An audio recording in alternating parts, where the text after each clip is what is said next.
Alright, good afternoon mga kawamirok. Nandito na tayo kay General MacArthur. Daming tao. Try natin dito mga kawamirok. Saan ba sila? Dami kumakain dito.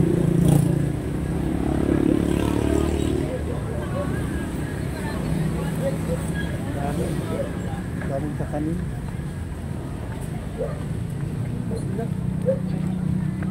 Yes sir, Paris po. Lechon kawali overload sir. Dito tayo sa labas.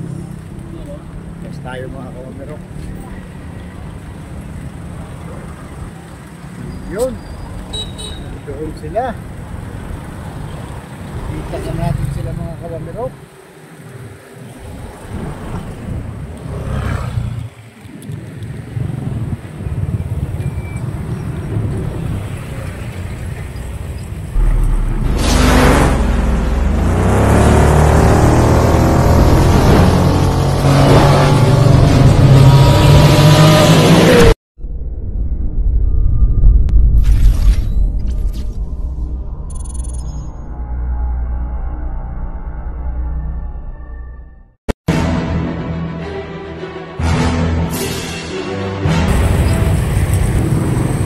Masisilayan si General MacArthur dito sa Calao, Leyte mga kawamirok.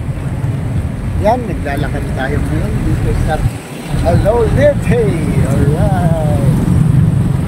Yan mga kawamirok, ganda oh.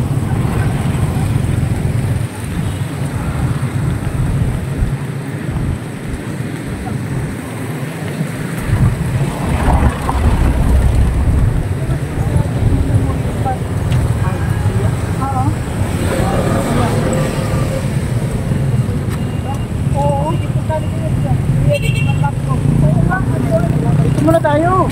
Di man ito nagpo kay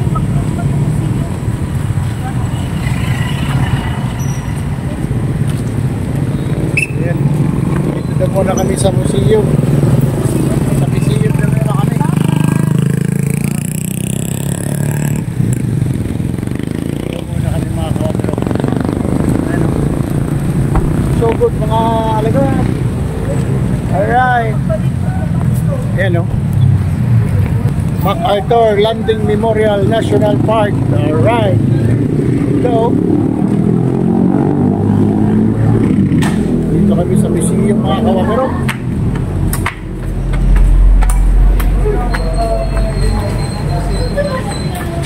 Pwede mag-video?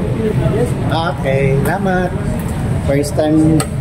Pwede po mga first time po kami para this first record naman.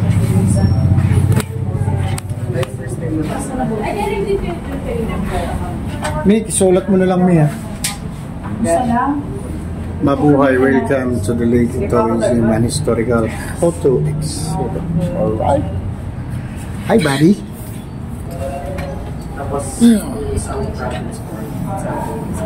Tabi niya, si Mami na dyan. Dito tayo.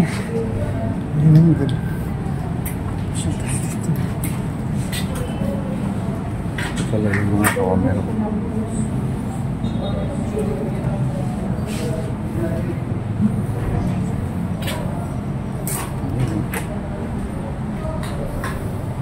Tayo na lang start. Welcome to Leyte Tourism and Historical Photo Exhibit. I am Imari Chris and together with other interns, we will be your tour guide throughout the exhibit. But before we start, gusto ko po iparating sa inyo na ang photo exhibit na ito ay divided into two parts. Dito po ay tungkol sa Leyte during the World War II. At doon naman po sa kabila ay mga famous destinations, festivals, and delicacies here in Leyte.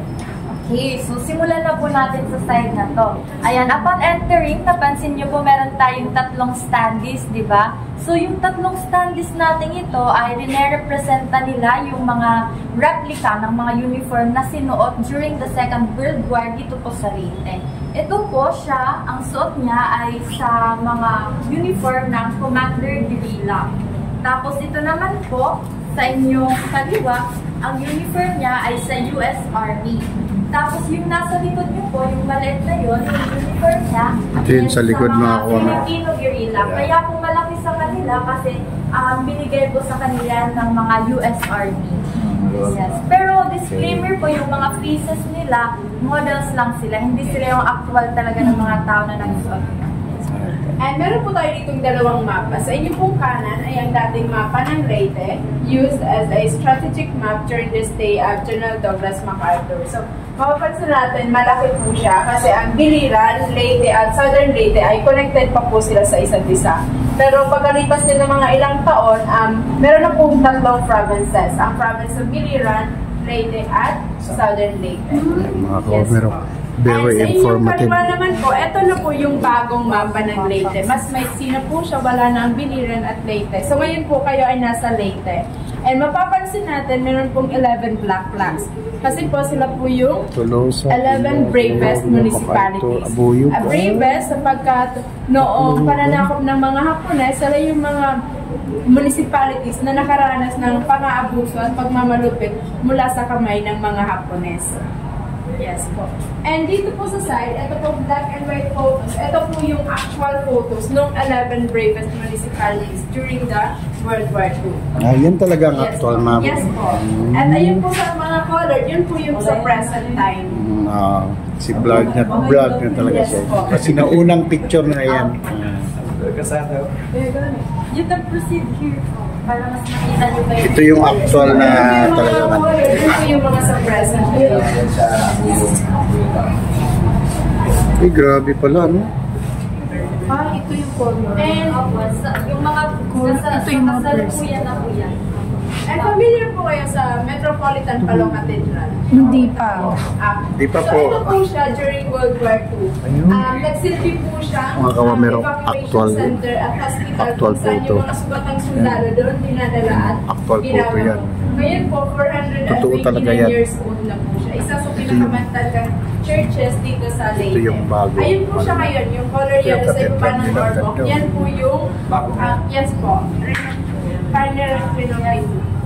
And then actually during Typhoon Yolanda, nagsilbi din siyang evacuation center.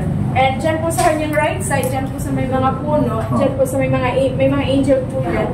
And dyan po yung mass grave kung saan nakalibing yung mga namatay during Typhoon Yolanda. 1,000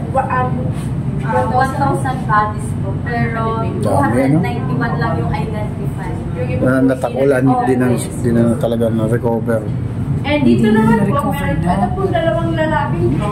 Ito po ay siya po si Captain Yamazumi. So, during World War II, naka-assign po siya sa Dulag Leyte. Kilala siya as a smiling captain, a friend to everyone. Kasi hindi siya katulad ng ibang Hapones na mas mapagmalupit sa mga taga-Leyte. Siya po ay mabait sa mga taga-Dulag. At ito naman po si Colonel Kang Leon, isang Filipino commander. So, pinagputos niya sa kanyang mga tauhan na etong si Captain Yamazumi ay ipapatay. Kasi during World War ay mabait sa mga taga-Leyte. Isa pa rin po siyang Hapones. So, considered as an enemy pa rin. So, napatay siya ng mga tauhan ni Colonel Kang Leon. Actually, sa Dulag po, meron po siyang monuments in honor of his kindness kasi nakatulong din siya sa agrikultura ng mga taga-Dulag. Yes po.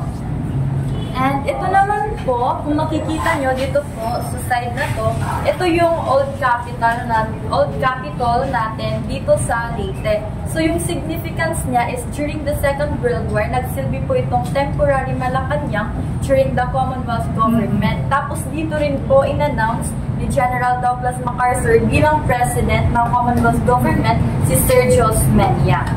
Yes. Since yung Tacloban po, nagsilbi po siyang pansamantalang capital ng Philippines during October 1944 up until February 1945. So parang 4 na buwan lang po. Like pansamantala lang po talaga. 1917 po pala yung taon ng paggawa nito, tsaka yung inauguration niya is sa taong 1924 naman. Opo. Next picture, ma'am. Ay, ito po yung sa Tacloban Port. Yes po, sa Tacloban Port po. Yung parang, totoo talaga yan, ma'am? yes po, dyan po yan. Nakikita nyo is mga warships po yan. Warship. Yes. Tapos ito sa Villaba naman, footage din siya during the Second World War. Bakit naman kasi dito dumaong ang mga yan? Dami pa tuloy yung bansa natin. Yan. Ito So, pala sa talaga. side naman po ito, makikita nyo meron tayong mga lola and lolo. So, sila po yung ilan lang sa ating mga Filipino veterans or mga unsung heroes. Yung mga role po nila is during the Second World War, were espiya sa mga Hapones, yung iba mga maid, yung iba nag-o-offer naman ng medical assistance sa mga sugatan nating US Army at mga kababayang Pilipino. Ito si Mother, may ano pa to. Ayan, so Abutan ang ni Mother yan. pinakamatanda Dito siya kasama na. Magpa-picture ako. Ayaw gina. Sikat na sa nanay. Mga lolas lola. Mga lola at lolo natin na mga nandito sa picture is yun pong si Ma'am Gervasia Go Apostol. Ano na nilala ka dun eh? 104 years old na po siya this year. Still alive? 104 years old this year. Pero yung asawa niya kasama niya sa picture frame, patay na po. Si Lolo naman po, ma'am. Buhay pa po sila yan. Ito sila boy. Opo, buhay pa sila. Sa side pong ito, patay na po si Sir Marcelino Pabro. Tapos yung iba buhay pa. Namatay po ito siya at the age of 97 last year lang. July. Yes. Wala kasi mga bisyo mga yan. Yes, Laki ng mga tainga. Hindi nag-judge yan. Hindi nagsiselfon. Kasi po, namatay na Ma'am Benedicta Bacalmoron. Parang 2 days lang po pagkatapos ni Sir Marcelino Pablo, namatay din po siya July 31, 2024 din at the age of 97. Yes po. And ito din po si Sir Marshall Bution sa kasamang palad, pumanaw na din po siya. Ay, iba sa kanila ay labing healthy pa po. Galing nga. Yun ang mga sandala pa sila. Salamat tayo umabot ng 70. Strangers. And ito naman po, si pamilya Jimmy ni Macarthur. Nieves Fernandez. Sila, may baka naalala niyo po si Nieves Fernandez. Pare ko ito. Pare Si ko. Nieves Fernandez po, during World War II, yes po, isa po siyang teacher. So, ang punto na ito, pinapakita nila kung paano nila pinapatay yung mga Hapones gamit itong itak o bolo. So, Uy, itakin niya. So, ginagawa nila to dahil yung mga estudyante ni Tapang Nieves naman ni Fernandez nanay. dinukot ng mga Hapones. So, bilang paghihiganti, nag-train siya ng 110 Filipino guerrilla. So, nakapatay sila ng mga Hapones ng Hindi puro babae. 200 Japanese soldiers. So, ito, isa po sa kanyang mga trainee na Filipino guerrilla. Yes. At dahil nga po sa kanyang katapangan, yung mga Hapones ay natakot sa kanya kasi kababaeng taong tapang nakikipaglaban. So, ang ginawa ng mga Hapones ay pinatungan nila ng 10,000 yung ulo ni Nieves. Kung sino daw ang makapatay, sa kanya yung reward na 10K. Pero, hindi po nagtagumpay ang mga Hapones. Ang nagawa lang nila is natamaan lang nila yung kanang braso ni Nieves, leaving her a scar. Pero namatay po siya dahil sa kanyang katandaan on her 90s po. Umabot pa siya sa 90s. At hindi siya namatay sa kamay ng sinumang Hapones. At ito naman po ay makikita nyo yung isang Historical yan. article na pinublish po sa US na nagpapatunay sa existence, bravery, and heroism nitong si Nieves Fernandez Mas pag-aaral during the niyo. Second World War. Yes, sa Tacloban po pala siya. Tacloban. Kaya pala, grabe. Alam na, basta waray. Panihitan ka pa. Yan. So, sa side naman po ito, Mama Sir, makikita niyo yung mga biographies ng kasamahan ni General Douglas MacArthur nung pag-landing nila dito sa Leyte Gulf noong October 20, 1944. Yan po yung mga faces nila. Ayan na sila. General Richard Sutherland. Di ba sa Davao na isa? Siya po, si Richard Sutherland, siya po yung kanang kamay ni MacArthur during that time. Ordinary. Tapos si Courtney Whitley naman po, isa siyang army, tapos lawyer. Parang siya rin yung naging political advisor ni MacArthur. Carlos. Tapos si Carlos P. Romulo, isa po sa mga pinagkapatiwala ni MacArthur, isang campaign niya po. Country. Yes. Oy, nasa history yan. Nasa Tandaan nyo, kung estudyante kayo, ako. Kasi may Graduate quiz na mamaya. ako dyan. Okay. quiz. Ano? Pero, Mama Sir, ito po pala yung actual na picture nila ng pag-landing nila dito. Ito po. Bale, dito po nila parang hinaho yung Si Mader, maalala ni Mader yan. yung statue sa labas. Ito po, mapapansin nyo, merong isa sa kanila na parang may hinahawakan, di ba? Ito siya, si William Dunn. Actually, yung hawak niya, isa po yung typewriter. Kasi during that time, siya po ay isang CBS radio correspondent, parang journalist na nag-cover sa lahat ng mga pangyayari during their landing dito.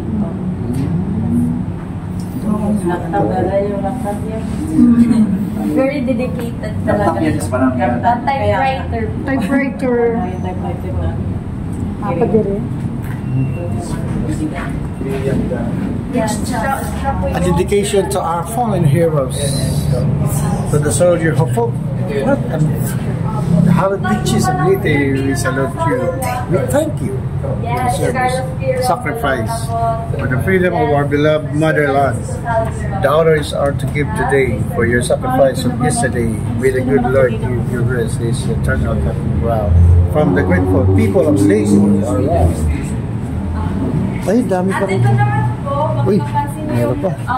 statue natin or standee dito, isa po siyang US Army, replica lang din po ng uniform nila yung suot niya, tapos yung hawak niya is isa pong flamethrower. Yes, correct. Bali, ginagamit nila tong flamethrower if masyado ng maraming Hapones yung nakakasagupan nila para mas marami silang mapatay gamit yung apoy kasi yung binubuga nito. Yes. Galing, galing. Close by. So sa other side naman po, nandun yung ng attraction. Ay, ganda naman nito. Ay, ang ganda nito. Ito yung nasa ibabaw ng bundok ni Imelda.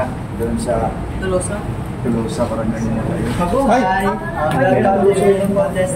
Here in May. So, sa pati po Ayan si Sir naman. makikita natin ang iba't ibang attractions. So naman. Dito po sa Leyte, meron po tayong natural attractions, historical site as well as man-made Tandaan mo yan, puntahan natin. meron po tayong Ginchaman Farm as well as Balay ni Tatay Farm kung saan meron po silang Ayan yan. accommodation doon. Iba yan. Accommodation doon. Dito po sa Ginchaman Farm, marami silang amenities gaya ng restaurants, gardens, as well as swimming pools po. Dito naman po, Mount Inapusong, meron po Tandaan mo, itong Kansiboy po. 487 steps. So, Ay, pag resort. nakapunta po kayo sa tuktok, makikita po ang majority landscape ng Tolosan. Wala na, gabi na. Ito naman pong dalawang ito ay from Burawen. Kansiboy Burawen Resort. Meron po silang mga cottages. At ito po ay isang man-made swimming pool kung saan ang kanilang tubig Magna ay volcano nagmumula po nature. mismo sa kanilang Bundok. Lamig yan. ito po, Magna Volcano Natural Park. Ito po ay isang non-active volcano. At meron po silang natural attractions gaya ng lake at lagoons. Dito naman po sa pating ito, Palaw Cathedral. Ito ay isa sa mga oldest churches dito po sa lake. Mga kamamirok, naipaliwanag na natin ni Sir at ni Ma'am tungkol sa history nitong mga nasa picture, mga kawamirok. Ayun, marami pa naman mga nangyayari dito sa mga picture nito. Sarap-sarap po siya kasi lang itong mga kawamirok. So ngayon, hindi natin alam kung saan. Dawahon. Hindi natin alam Dawahon. Ito, ganda dito. Yan, nabasok lang.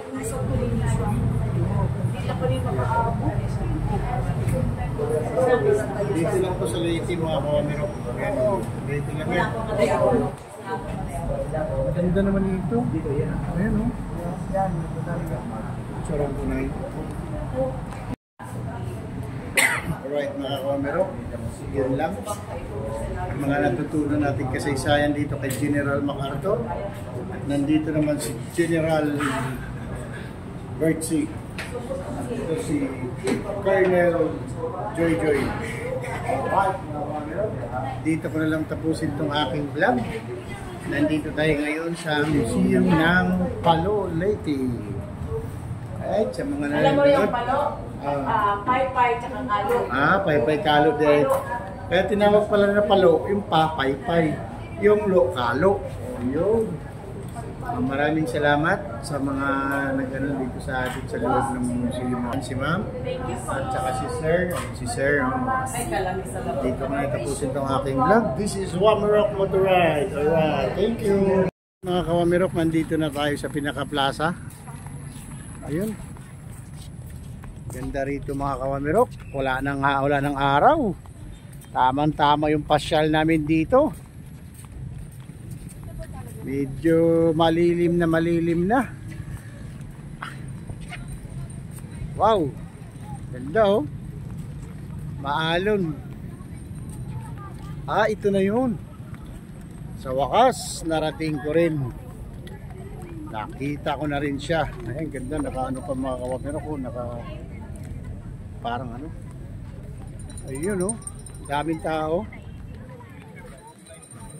Ganda ng view dun sa baba oh. Dagat oh.